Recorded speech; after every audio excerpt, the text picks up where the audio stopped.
Thanks for coming back to What Matters This Week. I'm Lauren Maloney. Joining me now is Stacy Manosh.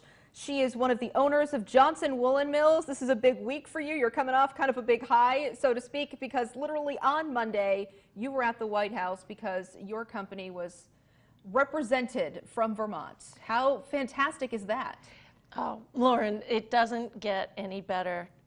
There was only one company selected from each of the 50 states, so there was only 50 of us.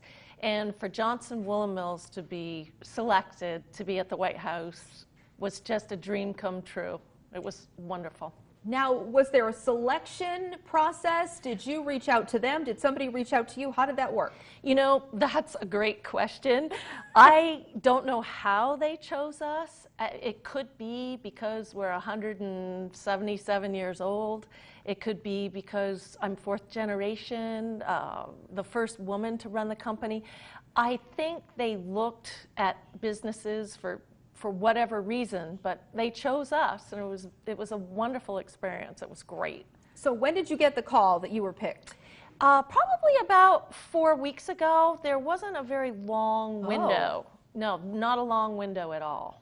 Okay. So 4 weeks ago we got the call, we got organized, we shipped all our things down July 1st.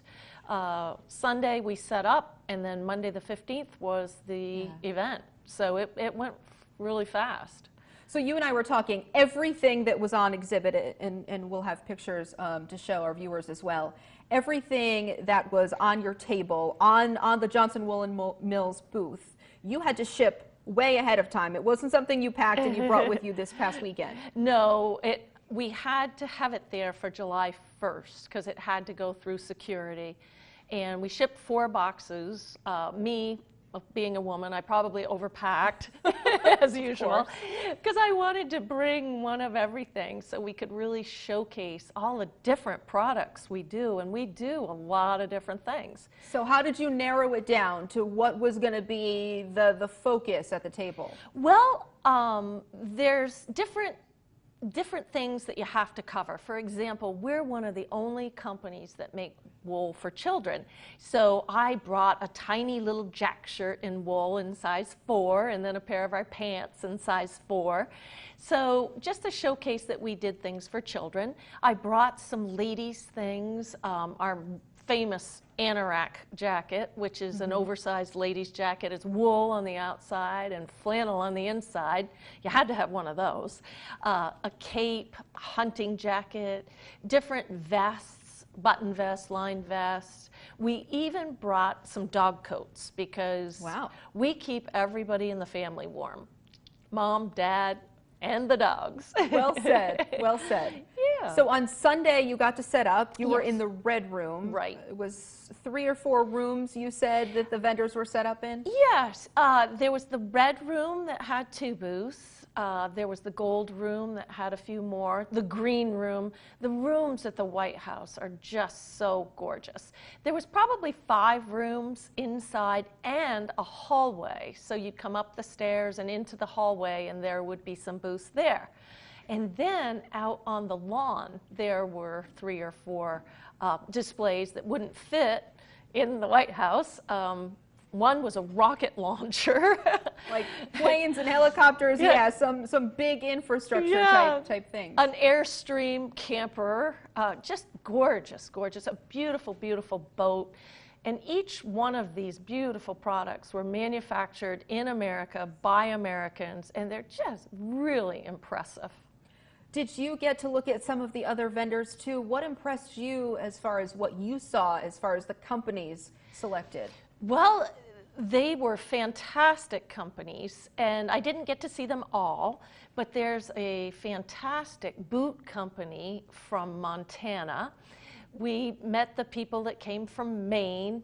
Very, very nice couple from Jackson, Wyoming. They made beautiful hats, Western hats, and she put gorgeous bands on them. Some of these hats were $2,000, a cowboy hat. Wow. You wouldn't catch John Wayne in one because they were pretty pretty.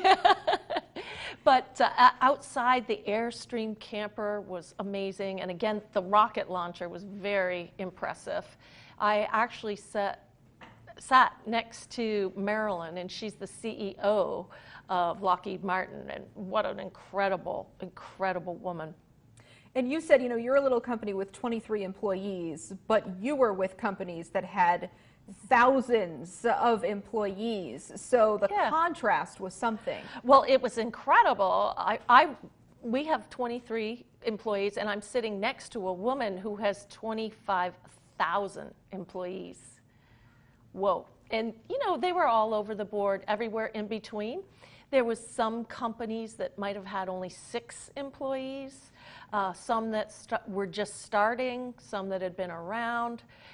The whole scenery was, you couldn't say it's all this or it's all that. It was everything. Eclectic. Yes, exactly. Was there a lot of dignitaries that came by who really, you know, went to the tables and said hello and reached out and checked out the goods? You know, that was the fantastic part of it. We met some great people. I was saying the Secretary of the Treasury came to our booth. She's the 44th Secretary of the Treasury, or Vica Carnanza, I can't pronounce her name, but she loved our ladies' anorak jacket, and she loved the cape. She loved our children's jacket and pants, and we asked, would it be okay to have a picture? And so she was very, very nice. We had our picture taken with her, and she goes, oh, I can do one better.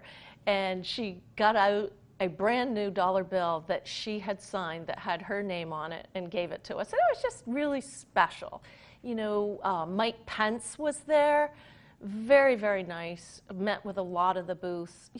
It was so busy and so crowded, you know, you couldn't get to everybody. Right. Ben Carson was there, a lot of dignitaries were there, some of the senators, some of the House people, a lot of people from different walks, different jobs. Sure, sure. And then outside, we understand when the president was signing his executive order, you were close by, and he gave you a shout out. So what happened? Oh my goodness. Well, we were doing our exhibit inside, and then at 11:30 we went outside, and there was some chairs set up, and he was going to come out of the White House and speak. And one of the women running the event said, "Oh, Stacy, please sit right here in front." And I thought, oh, well, that's very nice. So I didn't think anything of it. But as the president was speaking and talking about the Made in America event and rattling off some of the great businesses that were there, he said, oh, and here's a company that was in business before the Civil War. Johnson Woolen Mills, Stacy, Manosh, please stand up. And it was just, it's a once-in-a-lifetime experience to be recognized by the President of the United States, you know, for having a company that's been in business for 177 years. What do you hope this will do to the business? I know you did a lot of networking. So will it bring maybe a bigger spotlight? What do you anticipate? Well, you certainly would love to have people buy your products and like your products. I have to tell you, Lauren, Washington, D.C. was very, very hot and very, very muggy.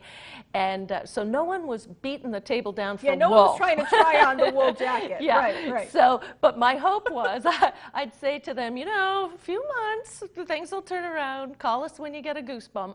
We handed out a lot of brochures. A lot of people took pictures. So it's not something that you'll see the results of today, but I think down the road, when it gets colder and people need something warm, I think they're going to remember Johnson Woolen Mills.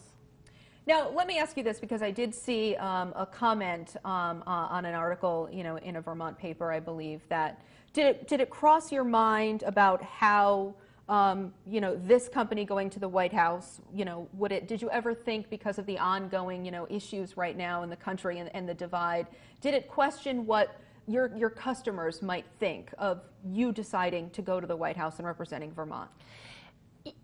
I hope our customers, no matter how you feel or what you think, would look at us as a made in America business. At the end of the day, we're all Americans. And if you support America and Americans, it's a win-win situation. So, you know, I'm hoping they could see beyond political whatever their thoughts are and go right to the heart of the matter. The matter is, here's a company that's building products, employing people, really great, hardworking people in Johnson, Vermont. Well, congratulations on your visit and getting picked to represent Vermont. And thank you so much for joining us today, Stacy. Oh, thank you, Lauren. This has been wonderful. Thanks for having me. Thank you. And we'll be right back on What Matters This Week.